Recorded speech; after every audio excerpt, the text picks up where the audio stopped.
بسم الله والصلاة والسلام على رسول الله. تتميز الضأن النجد الأصيلة عن غيرها من فصيلة الضأن بوفرة الحليب. في المقطع التالي اخترت واحدة من أفضل الضأن المنتجة للحليب في مراحي لنحلبها ونرى كمية الحليب التي تنتجه في اليوم. طبعا الشاة منتجة بتوأم رخال عمرهم الآن بالضبط 3 أشهر و4 أيام. عزلت بناتها عنها من أمس المغرب إلى صباح اليوم، يعني تقريبا معزولات لمدة 14 ساعة.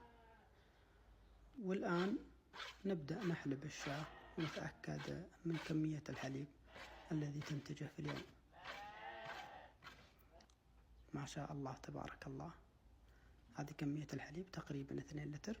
دائما يكون أعلى جرك رغوة، أسأل الله أن يبارك لي فيها وفي حليبها. بالنسبة لتغذية الشاة، من يوم الولادة إلى الآن تشبع من البرسيم، نحط لها برسيم الصباح والمساء لحد الشبع، ونعطيها الكمية الكافية من الحبوب.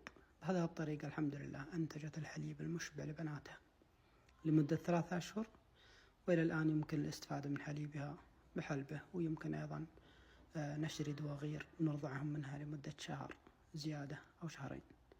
نصيحة لكل مربي: إذا عندك شاة متميزة في إنتاج الحليب أو المتاومة، حافظ عليها وعلى سلالتها.